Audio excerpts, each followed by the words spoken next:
जय श्री राम भक्तों स्वागत है आपका हमारा चैनल देववाणी में। भक्तों, आपको हमारी कथाएं कैसी लगती हैं हमें कमेंट करके ज़रूर बताएं। भक्तों, हमारी कथाओं को लाइक अधिक से अधिक करें, इन्हें शेयर करें और हमारे चैनल को अधिक से अधिक सब्सक्राइब करें। भक्तों, आपसे एक गुजारिश है, हमें इंस्टाग्राम पर फॉलो करें जिसका लिंक डिस्क्रिप्शन में दिया गया है। तो चलिए शुरू करते हैं आज की कथा। जय श्री राम भक्तों, सवालों की श्रृंखला में आप सबका स्वागत है। आज का प्रश्न है, राजा दशरथ के कुलगुरु का क्या नाम था? अपने उत्तर वीडियो में कमेंट करके जरूर दें। चलिए आज की कथा श्रवण करते हैं। आज की कथा है 3 मूर्ख व्यक्ति और बैल का दूध। आइए कथा श्रवण करें। किसी नगर में एक राजा रहता था। उसे कहानियां सुनने का बहुत शौक था। जो भी उसे कहानियां सुनाता वह उसे ढेरों इनाम देता, परंतु अगर जिसकी कहानी पसंद ना आती वह उसे सजा भी देता। इसी डर की वजह से कोई उसे कहानी सुनाने नहीं जाता था। बहुत दिनों तक उसने कहानी सुनने के लिए इंतजार किया। तो एक रात उसने अपनी महारानी से कहा, महारानी, आप हमें कोई कहानी सुनाएं, हमें रात्रि को नींद नहीं आ रही है। लेकिन उसकी महारानी ने कहा, महाराज, अगर आपको यह कहानी पसंद ना आई तो आप मुझे भी सजा दे देंगे। तो राजा ने महारानी को आश्वस्त करते हुए कहा, नहीं महारानी, हम आपको कोई सजा नहीं देंगे, आप कहानी सुनाइए। तो रानी ने कहा, हम आपको कहानी सुनाएंगे, मगर आपको मेरे प्रश्न का उत्तर देना होगा। राजा रानी की बात मान गया। तो रानी ने कहानी सुनानी शुरू की। बहुत समय पहले की बात है। एक छोटे से गांव में 3 बज्र मूर्ख दोस्त रहते थे। दोस्तों, हमारी किस्मत ही खराब है, यह बूढ़ा बैल भी दूध नहीं देता। उन दोस्तों ने आपस में कहा, ठीक कहते हो भाई, 2 बकरियों के बदले यह बैल लेना भी घाटे का रहा। दोस्तों, क्यों ना हम इस बैल के छोटा बच्चा दिए जाने का इंतजार करें, तब शायद यह दूध देने लग जाए। उन मूर्ख मित्रों की यह बातें वहां से गुजर रहे राहगीर ने भी सुनी। तो वह उन्हें समझाने लगा, देखो भले नवयुवकों, बैल कहीं दूध नहीं देता, ना ही यह बच्चे देता है। हम जानते हैं भाई, हमारी किस्मत है ही नहीं, इसलिए हम हमेशा घाटे में ही रहते हैं। क्या तुम बता सकते हो हमारी किस्मत कहाँ चली गई है? राहगीर उनके मुंह की तरफ देखने लगा। उफ, यह तो महामूर्ख हैं, अब तो इनसे पीछा छुड़ाना मुश्किल हो गया। बताओ ना भाई, हमारी किस्मत कहाँ चली गई है? एक मूर्ख ने राहगीर से सवाल किया। अच्छा सुनो, तुम्हारी किस्मत दक्षिण दिशा के पहाड़ों पर चली गई है। राहगीर ने जवाब दिया।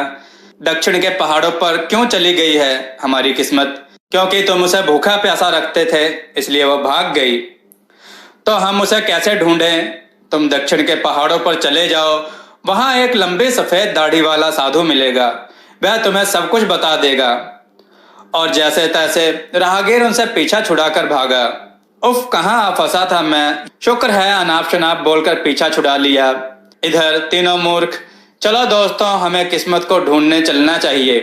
ठीक है, उनमें से एक ने कहा।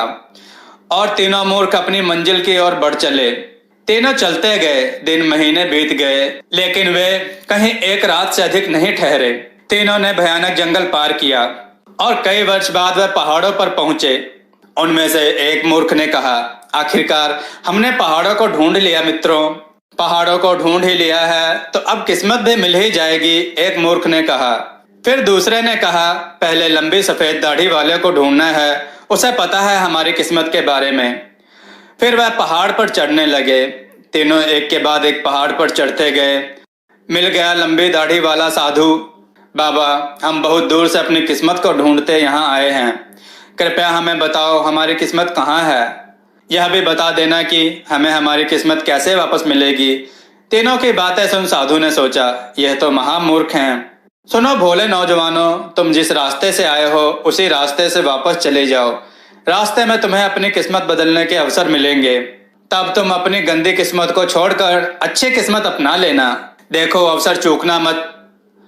नहीं चूकेंगे बाबा, जैसे ही अवसर मिलेगा हम उसे पकड़ लेंगे, एक मूर्ख ने जवाब दिया। इस प्रकार तीनों मूर्ख वापस चल पड़े। रास्ते में एक नगर आया।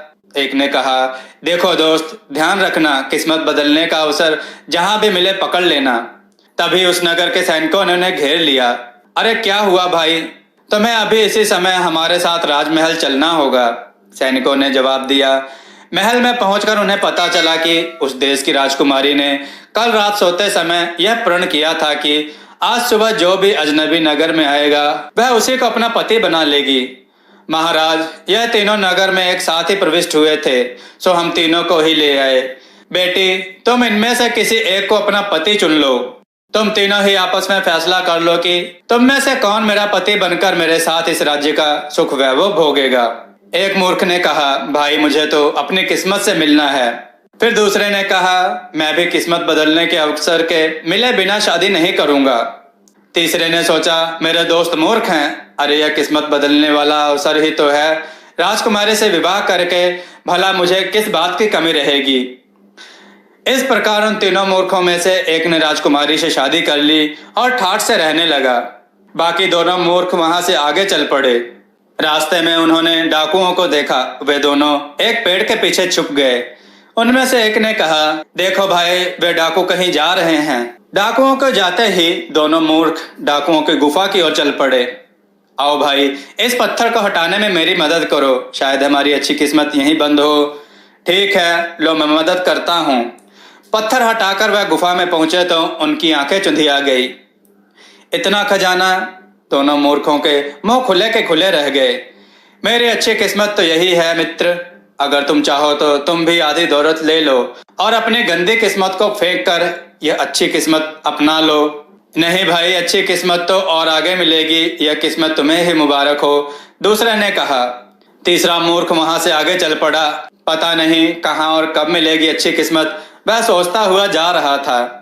अचानक ही, हे भगवान, अच्छी किस्मत की बजाय यह तो मौत मिल गई। हाय, अब क्या होगा। उसकी नजर झाड़ियों में छुपे शेर पर पड़ी। अचानक जैसे ही शेर ने मूर्ख पर छलांग लगाई, उसी समय डर से कांपते हुए मूर्ख के घुटने मुड़ गए और वह बैठ गया। उसके बैठ जाने के कारण शेर उसके ऊपर से होता हुआ अपनी ही छलांग में आगे निकल गया और गहरे कुएं में जा गिरा। इस प्रकार से मूर्ख के दिमाग को बहुत तगड़ा झटका लगा। यही है मेरी अच्छी किस्मत कि मेरी निश्चय मृत्यु थी, पर मैं बच गया, मूर्ख ने सोचा।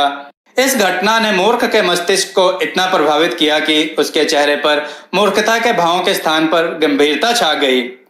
मेरी किस्मत से बढ़िया किस्मत भला किसकी होगी कि मेरी अनिवार्य मृत्यु जिंदगी में बदल गई।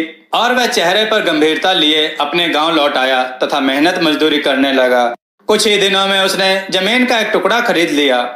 अब हमेशा वह गीत गाता गुनगुनाता हुआ अपने खेत में कड़ी मेहनत करता हुआ नजर आने लगा। उसके चेहरे पर प्यारी मुस्कान रहती थी, लोग उसे प्यार करने लगे थे। अब यह मूर्ख नहीं रहा, समझदार मेहनती हो गया था। फिर कुछ ही समय में अपनी सच्ची लगन तथा कड़ी मेहनत का फल उसे यह मिला कि वह अपने इलाके का सबसे धनी व्यक्ति हो गया। एक सुंदर लड़की से उसका विवाह हो गया और वह सुख चैन से जिंदगी बसर करने लगा। फिर रानी ने राजा से पूछा, आपने यह कहानी सुनी, अब जरा यह बताओ कि किसी गरीब को किसी देश का राज वैभव या विशाल खजाना मिल जाए तो वह उसे लेने से क्यों इनकार कर देगा। वह तो इसे अपनी अच्छी किस्मत ही मानेगा कि उसे बिना कुछ किए धरे राज वैभव अथवा इतना विशाल खजाना मिल गया, जैसा कि दो मूर्खों ने किया, जबकि तीसरा मूर्ख राज वैभव और विशाल खजाने को छोड़कर आगे चला गया। बताओ, उन तीनों में से सही अवसर की पहचान किसने की। राजा बोला, तीसरे मूर्ख ने सही अवसर की पहचान की। शेर के द्वारा मिलने वाली मौत जिंदगी में बदल गई। इस घटना ने उसके मस्तिष्क को सचेत कर दिया। उसे एहसास हो गया कि परिश्रम करके ही अपनी किस्मत बदली जा सकती है और उसने फिर ऐसा ही किया जिसमें उसे पूरी कामयाबी मिली। आप ठीक कहते हो राजन, पहले मूर्ख ने अपनी मूर्खता से पूरा शाही खजाना खाली कर दिया और अपनी पत्नी से हाथ धो बैठा तथा दर दर का भिखारी बन गया। इसी प्रकार दूसरे मूर्ख को भी दौलत का सही उपयोग करना नहीं आया। उसने भी कुछ ही समय में सारी दौलत गंवा दी और दर दर का भिखारी बन गया। जबकि तीसरा मूर्ख, जो अब मूर्ख नहीं रहा था, उसने अपना सारा धन सच्ची लगन व कड़ी मेहनत से कमाया था, अतः वह इसका उपयोग करना भी सीख गया था। इसलिए उसे जीवन में फिर कभी दुख के दिन देखने नहीं पड़े।